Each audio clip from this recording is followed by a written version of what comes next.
نے اس کے لیے بڑا دردناک عذاب تیار کر آئے ذرا وہاں، یہ تو گھر دنیا تو یہاں قاتل قتل کرتا ہے اور صبح کو چمچم بالکل سفید کپڑے پہن کر نکلتا ہے۔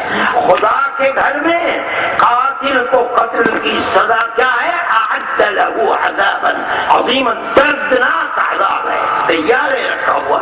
آئے ذرا مر کر کے ہمارے پاس۔ میرے بھائی بڑا سخت چیز ہے۔ حدیث کے اندر آتا ہے مسلمان اپنے کردار کے آئینے میں دیکھے، کہاں ہے سیرت مقدسہ؟ اللہ کا نبی فرماتا ہے، حدیث میں آتا ہے اسامہ ابن زید رسول اللہ صلی اللہ علیہ وسلم کا بڑے محبوب، اسامہ بھی اور ان کے باپ زید ابن حارثہ بھی، جب تک قرآن نے منع نہیں کر دیا اس وقت تک ان کے باپ کو زید ابن محمد کہا جاتا تھا، یہاں تک کہ قرآن کی آیات نہ ادعوہم لآبائہم، لوگوں کو اپنے باپ کے نام سے یاد کرو، محمد کے نام سے نہیں۔ جب محمد کی اولاد نہیں تو محمد کیسے بیٹا کہہ دیا جائے گا؟ فرماتے ہیں اسامہ ابن، اللہ کے نبی نے دشمنوں کی سرکوبی کے لیے چھوٹا سا لشکر بھیجا، مسلم کی روایت میں اس میں اسامہ ابن زید بھی تھے۔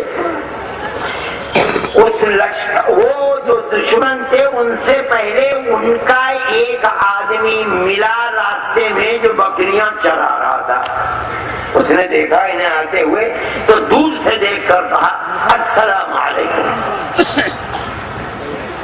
اسامہ آگے بڑھے اور بڑھ کر کے اسے قتل کر دیا۔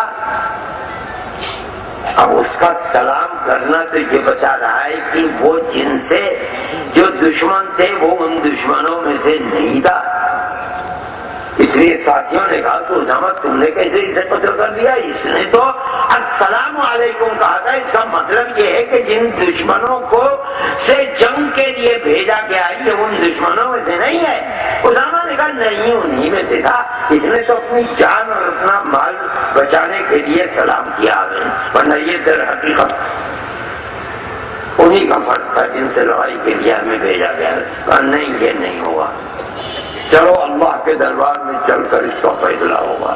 چنانچہ جب واپس گئے تو جا کر رسول اللہ سے لوگوں نے کہا کہ یا رسول اللہ ایسا ایسا واقعہ تھا، اور اسامہ نے آگے بڑھ کر کے انہیں اسے قتل کر دیا۔ حدیث میں آتا ہے کہ رسول اللہ کا غصہ دیکھنے کے لائق تھا، فرمایا اللہ شققت قلبہ، اسامہ تم نے اس کا دل چیر کر دیکھا تھا کہ اس میں ایمان تھا یا نہیں تھا؟ تم نے کیسے قتل کر دیا؟ اور دوسری روایت میں آتا ہے کہ اسامہ فَكَيْفَ إِذَا جَاءَ بِلَا إِلَهَ إِلَّا اللَّهُ، اے اسامہ کل جب میدان محشر میں یہ لا الہ الا اللہ کو لے کر آئے گا کہ اے اللہ اسی ایمان کے سائے میں بھی اسامہ کی تلوار سے مجھے پناہ نہیں مل سکی، تو تم اللہ کو جواب کیا دے دو؟ میرے بھائی یہ ہے دین، یہ ہے دین محمدی جس کو ہمارے آقا ہمارے سردار حضرت محمد صلی اللہ علیہ وسلم لے کر آئے۔ میرے بھائی کہاں ہے بولو مسلمان کے دل میں انسان کی قدر و قیمت کیا ہے؟ آج تو قتل و قتال تو کوئی میس ہے جسے مچھر مکھی کو مار دیا گیا، کوئی سوچتے ہی نہیں کہ کل کو ہوگا کیا، کہاں خدا کی رحمت ہے؟ حدیث کے اندر فرماتے ہیں ابو ہریرہ رضی اللہ تعالی عنہ اپنی مٹھی کے اندر کچھ کھجوریں لے کر تھے، 20 یا 21، بعض روایات میں آتا یہ کھجوریں ہوں گی کتنی مٹھی میں، لے کر گئے کہ یا رسول اللہ ان پر کچھ دعا پڑھ دیجئے برکت کی۔ فقیر تھے، دوسری جگہ سے سب گھر دربار چھوڑ کر کے چلے آئے تھے، ہجرت کر کے رسول اللہ کے بعد یا رسول اللہ دعا فرما دی، اور اللہ کے نبی کے سامنے رکھ دی۔ اللہ کے نبی نے اٹھایا اور کچھ پڑھا اور پڑھ کر ابو ہریرہ کو دے دیا رضی اللہ تعالیٰ عنہ، اور فرمایا کہ ابو ہریرہ اس کو اسی طرح بند رکھو، جب ضرورت ہو اس میں سے نکالو اور کھا لو، پانی پی لو، اور کبھی گننا مت کتنی رہ گئی۔ ابو ہریرہ فرماتے ہیں کہ میں نے ان کھجوروں کو اپنے مزود میں، جس میں 7 توشا کھانے کی چیز رکھی جاتی ہے، وہ ایک چمڑے کا اتنا بڑا بیگ، اس کے کھجوریں کتنی 20-21 کھجوروں کی تعداد کیا، اس کو اس میں رکھا اور میں اسے اپنی کمر سے باندھے رہتا تھا. جسے بھوک لگی چلو ابو ہریرہ کے پاس، اور ابو ہریرہ نکالتے تھے دے دیتے تھے. ابو ہریرہ نبی کریم علیہ السلام کے دنیا سے تشریف لے جانے سے 3 سال پہلے ایمان لائے. اب یہ تو پتہ نہیں کہ کتنے دن پہلے کا ہے. بہرحال اللہ کے نبی اس دنیا سے سدھار گئے. پردے کے پیچھے حضرت ابو بکر صدیق رضی اللہ تعالی عنہ خلیفہ بنے اور آپ کی خلافت 2 سال 6 مہینے تقریباً رہی. وہ کھجوریں ختم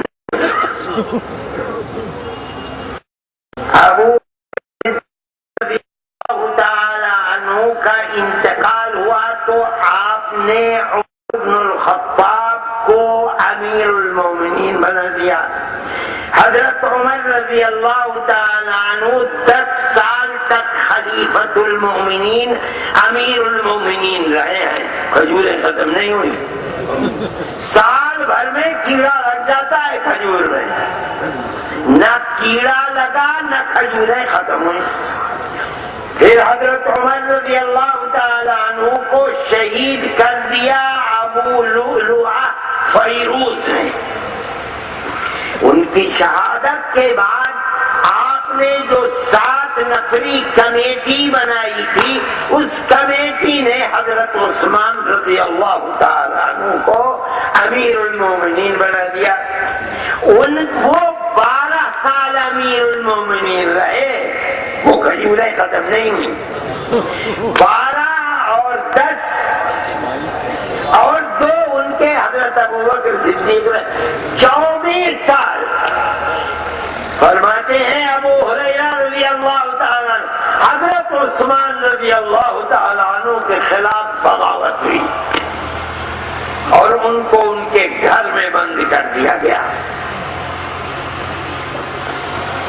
حضرت عثمان رضی اللہ تعالیٰ عنہ کے پاس حضرت علی مرتضی سر سے امامہ باندھ کر رسول اللہ کی تلوار ہاتھ میں لے کر یا امامہ رسول اللہ کا اپنے دونوں بیٹے حسن اور حسین رضی اللہ تعالیٰ عنہ کو لے کر اور باغیوں کو چیرتے وہاں پہنچ گئے اندر. اب کیا ہو رہا ہے؟ آپ اجازت تو دے دیجیے. فرمایا نہیں، عثمان کے لیے رسول اللہ محمد کی امت کا ایک چلو خون بہے مجھے گوارا نہیں ہے. میں مرنا قبول کرتا ہوں مگر کسی کو مارا نہیں جائے گا. کہہ کر کے کیا ہے اللہ ہم کچھ نہیں کر سکتے. جب تک امیر زندہ ہے اور امیر کا حکم نہیں ہے کچھ نہیں کیا جا سکتا. اللہ کے نبی نے سمع و طاعت کا سبق دیا تھا امت کو، چھوڑ کر چلے آئے. حضرت ابو ہریرہ رضی اللہ تعالی عنہ فرماتے ہیں کہ جس دن حضرت عثمان رضی اللہ تعالی عنہ کو شہید کیا گیا اس دن کھجوریں ختم ہو گئی. ایک مرد مومن کے قتل پر خدا کی رحمت کا ہمارے یہاں تو در و دروازہ گلی اور کوچے کے اندر قتل ہو رہا. کہاں خدا کی رحمت آئی؟ میرے بھائی یہ سیرت مقدسہ ہے رسول اللہ صلی اللہ علیہ وسلم. قتل کسی کا بھی ہو، چاہے اس کا دین کچھ بھی ہو، دھرم کچھ بھی ہو، نہیں ہو سکتا. اللہ کے نبی کا حکم تو یہ ہے، شریعت مصطفی تو یہ ہے، اسلام تو یہ ہے. میرے بھائی میں یہ کہتا ہوں کہ مسلمان کو اپنی زندگی کو بدلنا چاہیے، سبق سیکھنا چاہیے، اسلام کو اپنی زندگی میں اتارنا چاہیے. اپنے گھر کے اندر، گھر کے باہر، کاروبار میں، چلنے پھرنے میں، رہنے سہنے میں، اپنے دوستوں کے ساتھ، برادران وطن کے ساتھ انسانیت کو بنیاد بنا کر معاملہ کرنا چاہیے.